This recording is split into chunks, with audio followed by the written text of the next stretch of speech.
Hello and welcome. I'm Saeed from story.Planet.net. Dive right into the essence of the most captivating books without reading them cover to cover. Whether you're on the go, at the gym, or just relaxing at home, we offer you a unique and enriching listening experience. Today, we are exploring the book Catch Me If You Can, a creation by Frank Abagnale and Stan Redding. The famous tale of Frank Abagnale, who conned millions from unsuspecting individuals by assuming identities like a pilot, lawyer, and professor, has become legendary. In his book, Catch Me If You Can, 1980, he recounts this incredible story. Before we delve into these revelations, it's interesting to note that Frank Abagnale, who was once recognized as a skilled con artist, has transformed himself into an expert consultant and speaker for the Financial Crimes Unit of the U.S. Federal Bureau of Investigation. With 5 key ideas to unveil, brace yourself for a deep dive into this captivating book on story.Planet.net. To start, experience the thrill and danger of a world-class conman's life in this captivating adventure.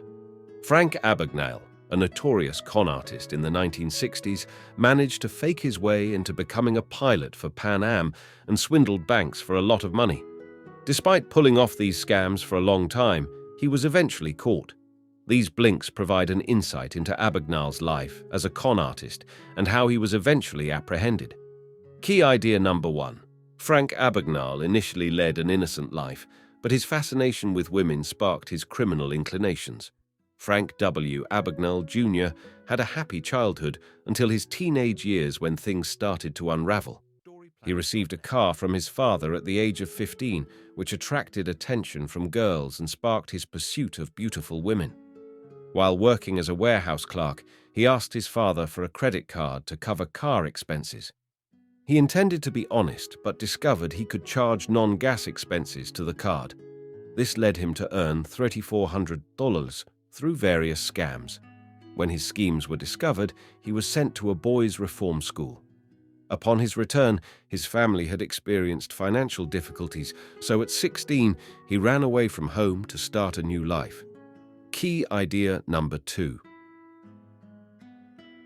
Frank, in his early years, engaged in a variety of schemes, such as cashing fake checks and assuming the identity of an airline pilot.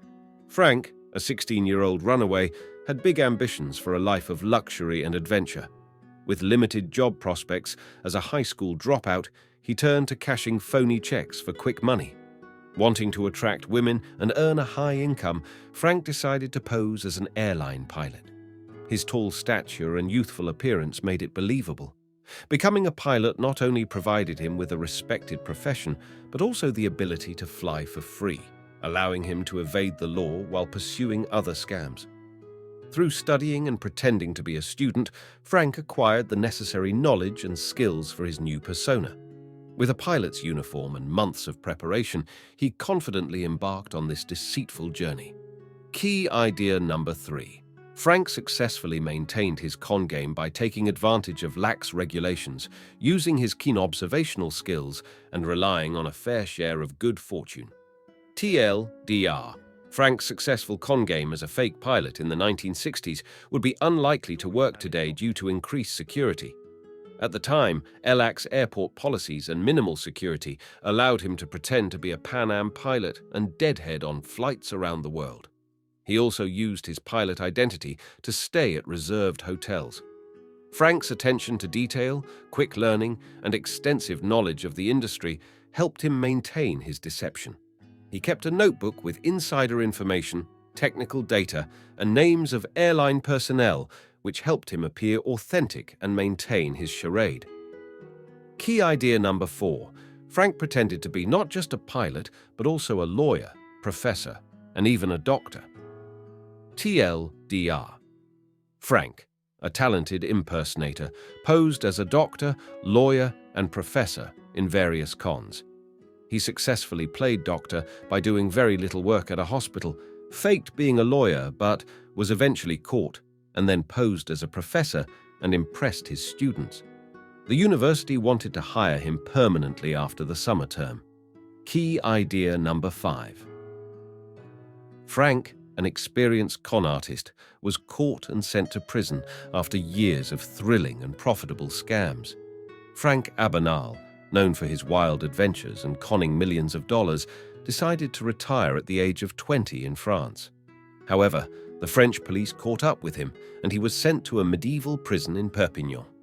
After being extradited to Sweden and then the United States, Frank faced difficulty finding a job due to his criminal record.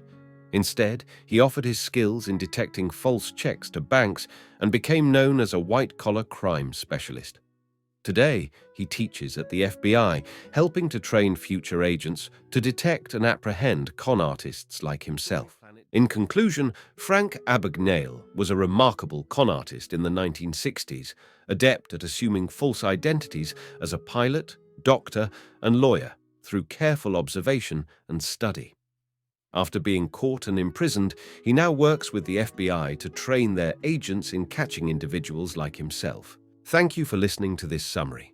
If you enjoyed this exploration, we invite you to discover other fascinating books on story.Planet.net.